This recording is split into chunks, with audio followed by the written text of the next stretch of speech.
Mercury's Wake, Series 1, Before Chaos. Dedicated to John, one of the good guys. Last time, we left Bozzy on a collision course with a pair of flip-flops, the book John K., and a woman in a terry cloth robe. Why on God's great earth is there no direct access to the Bacchus pool? Mercury's Wake, Season 1, Before Chaos, Episode 4. The Book of Rhea. Vegas is for opportunists, babe.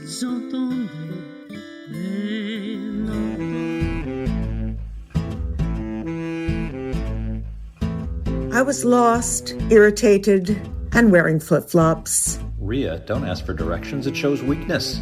I know, Daddy. Caesars had changed. Nothing beats the good old days, Rhea. Crowds of people in denim and linen, despite a mean temperature of freezing, ebbed and flowed without sense of direction. It was throbbing, mindless, and vaguely terrifying for a woman wearing a terry cloth robe and flip-flops.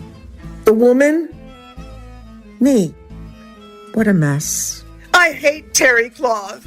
You're sounding a little neurotic, dear. It feels dirty. Try to keep those kind of issues to yourself, kiddo. Yes, Dad. That was me. The old Rhea. The Rhea that couldn't admit how much she hated her life. Everyone is in denial about something. Don't trust them if they say otherwise. Shrinks won't solve your problems. Better to be lonely and appear strong than show your weaknesses. There was only one time in your life when you weren't in control, dear, and that's when you were out of control. That was me then, and before the after, which was my beginning. Well, you'll see. I can easily summarize the old Rhea. Success comes from exhaustive planning. A script for everything, even speaking to parents. The old Rhea read the plot lines of TV series just so she was prepared. No unexpected sad endings or gruesome denouements. As a trial attorney, she not only prepared the defense, she prepared the offense. I finally clocked on and turned to entertainment law. Contracts and litigation were more boilerplate. No surprises there. So, how did I, land in Vegas on the verge of an almighty nervous breakdown, feeling naked in a floppy hat, terry cloth robe, and flip-flops? My colleague Mitch and my assistant George insisted. Why? I was hauling a jackknifing trailer that contained a motherload of bossy advice from everyone but myself. I passed a craps table. A shooter jumbled dice in his hands. Hey, miss, roll 'em for me, would you? A good-looking girl like you is bound to give me luck. Come on, baby. 7. I'm not dressed. This is Vegas, baby. That statement teetered on the edge of comfort levels. Come on, honey. We're all waiting. No bueno. I was feeling desperate in terry cloth, and I hate the word honey. I'd worked too hard in an asshole's business to be called honey by anyone, let alone another asshole. Hey, look at it this way. I don't know many ladies who could wear terry cloth and get away with it. Slimy as he was, it was a compliment. He offered me the dice, and I hesitated. Who'd want to hold hands with a scrub brush? Little Laura Nagel always had to show up to remind me of the eczema on my hands. She also insisted we were best friends. When I reached out to Laura on Facebook years later, she had trouble remembering me until... You're the one with the eczema. Still have it? Germaphobe, huh? I gotcha. They're clean. I never throw a dice in craps without having thoroughly cleaned my hands. Soap, big lather, seriously hot water, rinse my hands while I sing happy birthday twice, hand dryer, hand sanitizer, and then don't touch a thing. Not because I'm afraid of disease, but because I'm afraid of bad luck. Oh, and I gotta tell you my name, because not telling you my name would also be bad luck. My name's Fred. Now throw. I gotcha. You might want to switch hands so no one sees your eczema. Never show your weakness, dear. I switched hands. Throw, baby. Oh, God. The last time I threw dice was a vicious game of Monopoly with my dad. I won, dear. I shut my eyes and threw. Damn! 12. Oh, dear. A 12 on the come-out roll is a loss for all players. Couldn't get any worse. Like they say, beauty's only skin deep. There are 2 reasons that happened, and both were your fault. I nearly jumped out of my robe. He was standing right behind me. A resident cowboy squaring off for a duel in the sand as he pushed his way past me to challenge Fred. 1. You said the word 7 at the craps table. 2. The only problem with her is you got in the way of her magic. Now, you and me might be another story, babe. It's my turn to shoot. Throw 'em from me, would you? From honey to babe. Christ, I was standing in a swamp of sexist polyester. He smiled, lifted one of the floppy points of my hat, and whispered a bit too close for comfort. Maybe you ought to take off your sunglasses. I mean, you do want to hit the table with the dice, because if you don't hit the table, it's bad luck. I could feel the moisture from the guy's breath squish in my ear. I was itching to scratch. Scratching your ear when you're gambling could be considered a sign of weakness. Or a signal, dear. Let's take it all away and do it all again. Remember, I want to try for a 7 or 11 naturals. If not, we'll still roll for the pointers, baby. Oh, 12's for us. I was focused on a Q-tip. Craps tables are populated by luck junkies, a lively bunch of superstitious gamblers. People who play craps play their superstitions, not the odds. They stick to their rituals. They ooh and ah at a decibel close to a jet engine and drink a lot, except when they're rolling. Casino cocktail servers resist serving the shooter during a roll. You guessed it, it's bad luck. Forget the ear itch. These people were cheering me on. Go, go, go! Or were they? You cheated on tarot. Shut up, Laura. Come on, girlfriend. If you don't throw, you'll kill the flow. Throw, and then your fantasies come true. Ew. Had I become an involuntary mascot for sleaze and soft loafers with tassels? Lady, give him over. He called me lady. I could feel the eczema on my fingers. I wouldn't let go. Who'd want to hold hands with a scrub brush? I gripped the dice with the unwitting reflex of a pit bull. Who'd want to hold hands with a lobster? I used to scratch my hand until I nearly tore off my skin. As I passed Sleazo the dice, I noticed my hand wasn't the hand of a lady. It was the hand of an old lady. Vegas is for opportunists, babe. At that point, there was no point in arguing the point. Lack of an opportunistic nature was not exactly my problem. Far from it. Who is that guy? Probably some white-collared lowlife whose idea of a holiday is a vacation in Neverland with the Lost Boys and a bunch of boob job Tinkerbells who yell woot and reveal their bare breasts like they own their sexuality. Rhea, it's inadvisable to speak your thoughts aloud. You're an attorney, dear. Loser. Deep down, I believed the true winners face risk with a smile. And that wasn't me. You're looking pale. Maybe you should change, dear. Where the hell is that private elevator? Doof! Ouch! I am so sorry. Did you say ouch? Yeah, for you. Did I get your foot? There's not a lot of shoe there.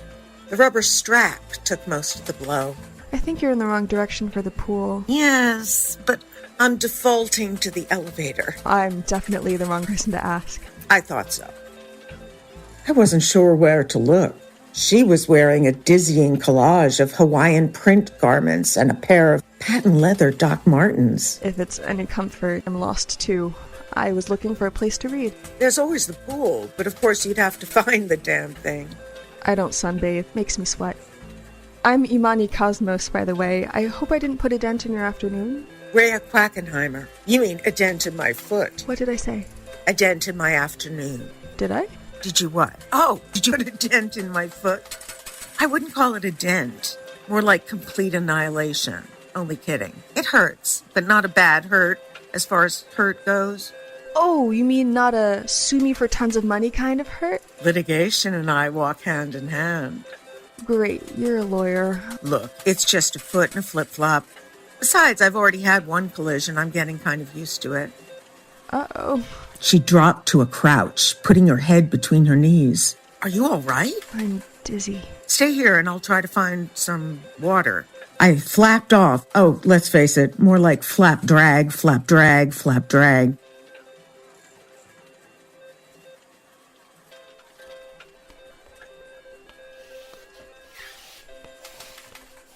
Here you are. Sorry it took so long. Water is apparently scarce in the desert. I'm afraid to pull my head out from between my knees. There's a crowd around us, isn't there? Is that guy with the rainbow Nikes filming us? Are you filming this woman with her head between her knees? I'm just scanning. Forget the woman in the Hawaiian outfit with patent leather Doc Martens and a rubber snake choker with her head between her knees. Let's focus on the craps table just behind her. To my knowledge, filming any game table in the casino is not permitted. I'd like to see you erase that.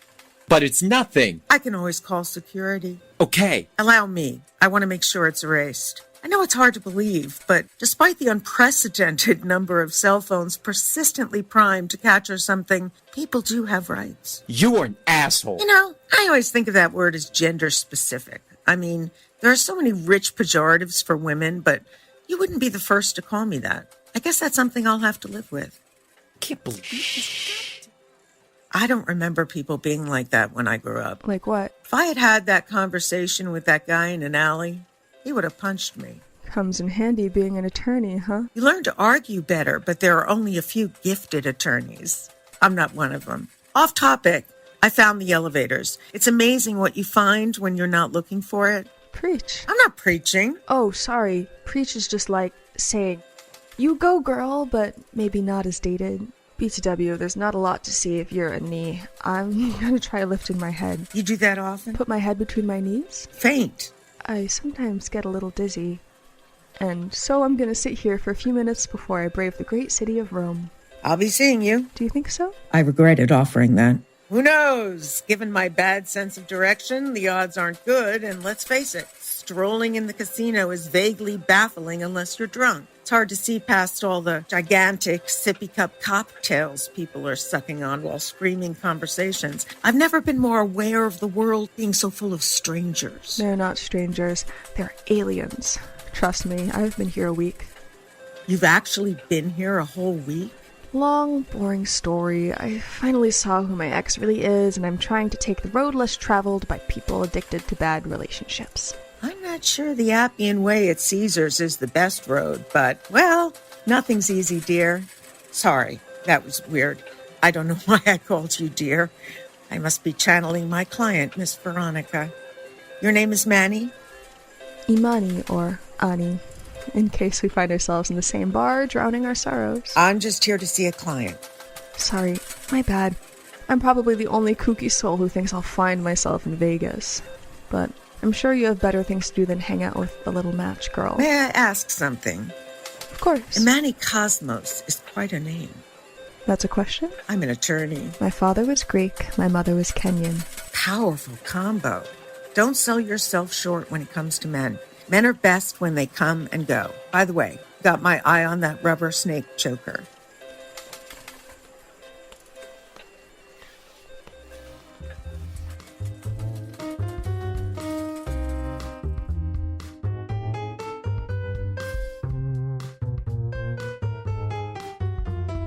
Back in my villa, I pondered everything I wasn't. It was nearly 7 p.m. I was hungry, and there was plenty of time to kill before the lights went up on Weirdo Cool's Wild Ride.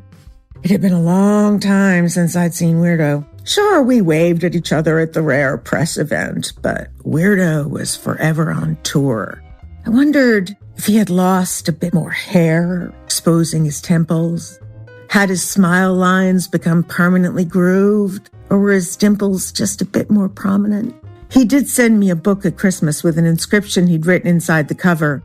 Rhea, when I read this book, I thought of you. Love Weirdo? Huh.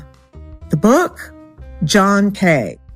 But I was never much of a reader, especially not then. Books made me nervous. It's a gift. You have to honor it. I know, Boogie. I opened the book. God, I hate first chapters. They're so self-conscious. I loathed beginnings, but I couldn't escape the fact that anywhere I began would be a beginning.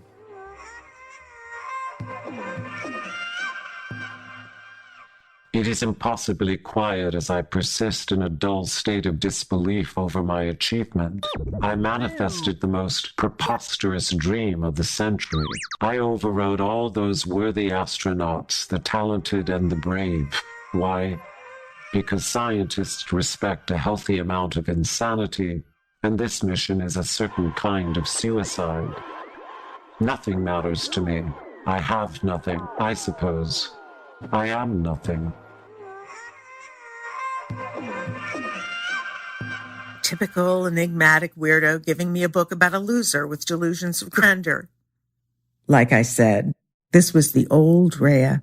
And why the hell would this guy, John K. Mercury, which is confusing, by the way, since he's going to Mars, offer himself up as a guinea pig for an unbelievably uncertain prospect? And please, like NASA's just going to let him, an unproven person, fly to Mars? Outrage was my happy place. And let's face it, something about that book disturbed the old Rhea.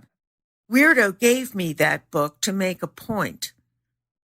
I looked at myself in the mirror. Sure, I had enough money to tweak what I was looking at, but for as much as I didn't want to look old, I didn't want to look young. I have lived. Haven't I? That was my problem. I walked out of the villa terrace. The Vegas Strip looked like a kingdom rising out of the rippling heat of an arid plain. I wanted to believe there was something ahead for me, but I hadn't moved for years. My hands went in fists, but they always did in certain moments. I walked to the edge of the terrace and leaned against the railing. I impulsively hoisted myself. I swung my legs over to the other side, I slid my body down against the railing till my feet touched the slim ledge on the other side. I eased my grip on the railing. I could jump.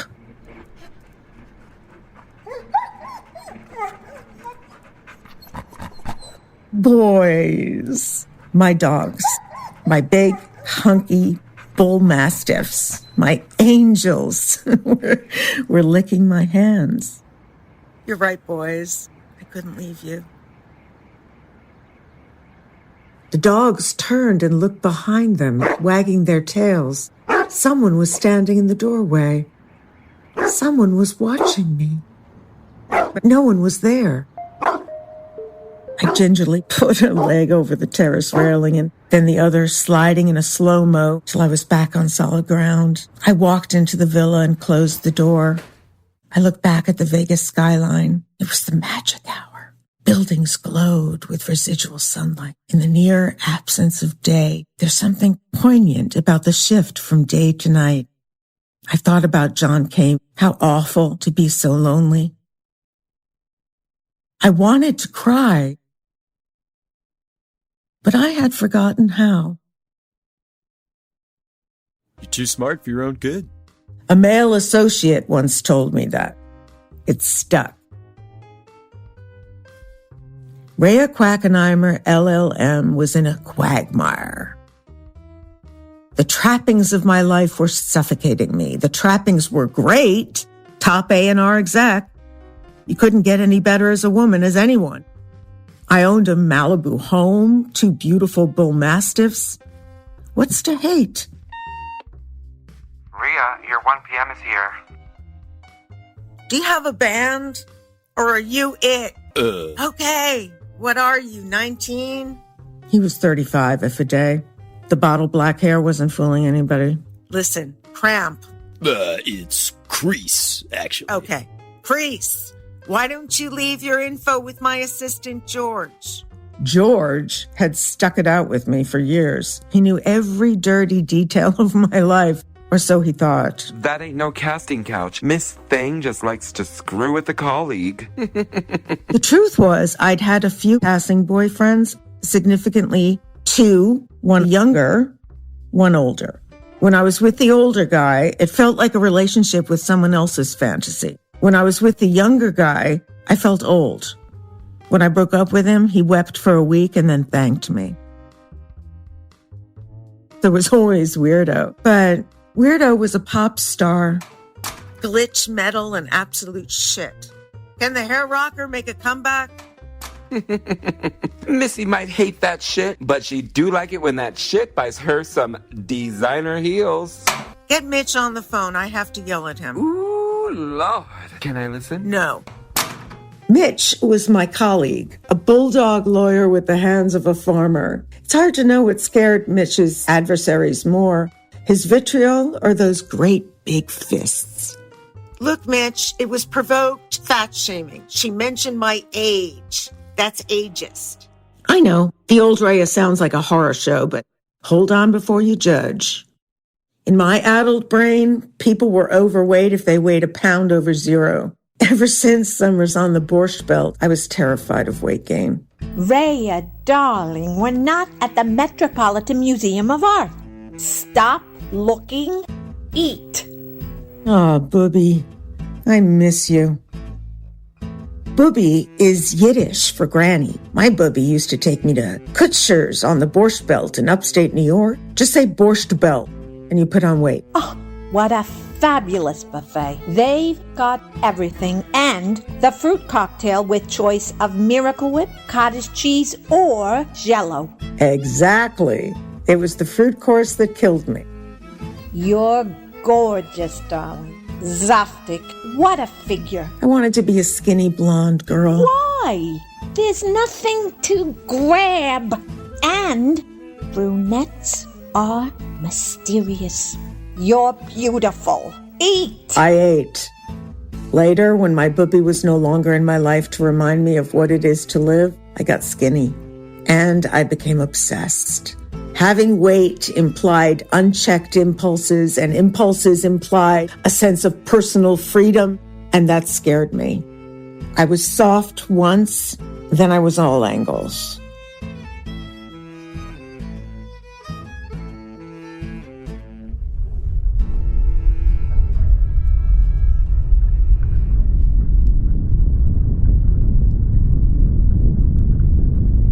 An earthquake with a magnitude of 6.8 along the Santa Monica Mountains hit at 5:03 a.m. this morning. Residents of Venice Beach are being asked to evacuate due to potential tsunamis.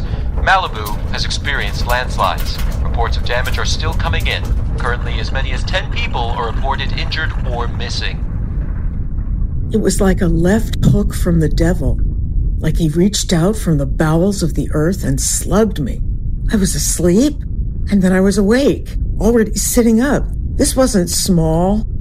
It was hard and fast, and I will acknowledge the pun only by saying nothing should be hard and fast. Oh my God, the dogs. Boris and Clyde liked to sleep out on the deck overlooking the ocean. I ran down the stairs and out into the deck just as one of the pillars supporting it collapsed into the ocean.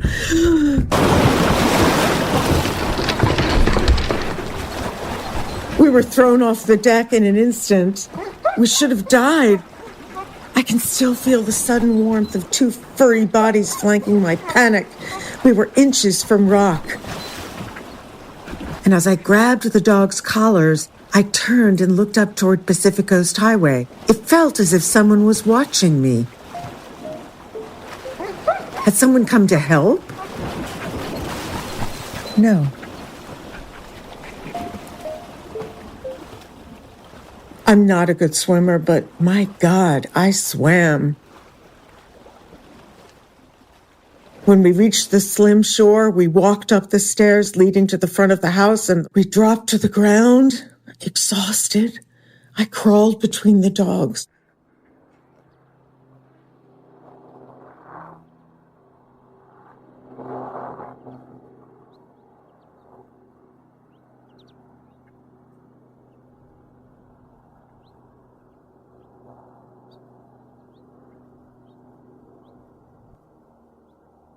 The house was repaired, but I wasn't. I didn't feel right. In my skin. Rhea, some kid just delivered this letter. A kid? Somewhere between the age of 12 and 30. I grabbed the letter from George and read it. Pithy. You think pop stars make it with pithy? It's not from that kid. Oh, someone you know. Did know.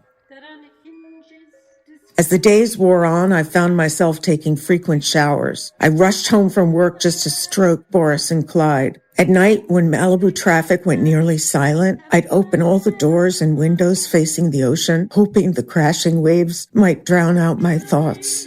But I couldn't stop reading that letter.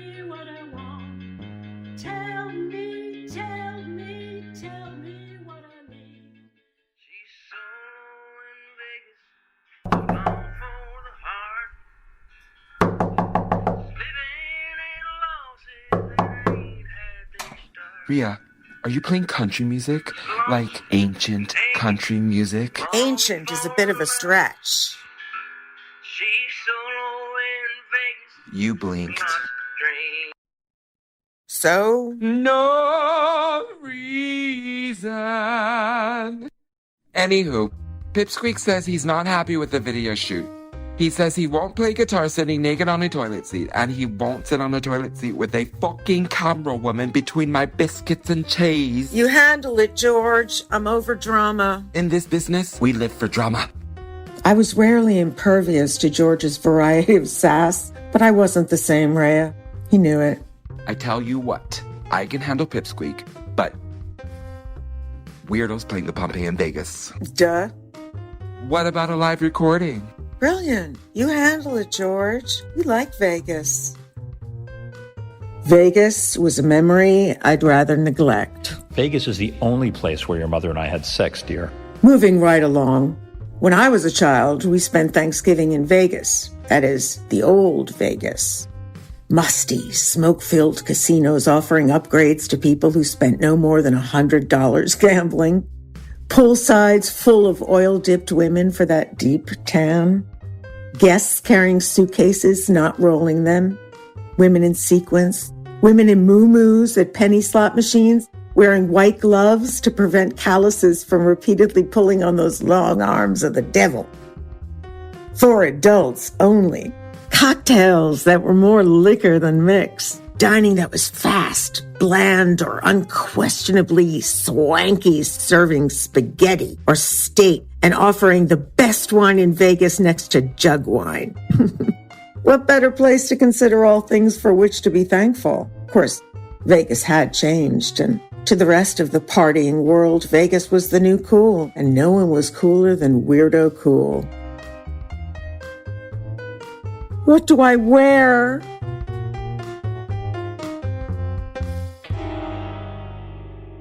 Stay tuned to episode 5.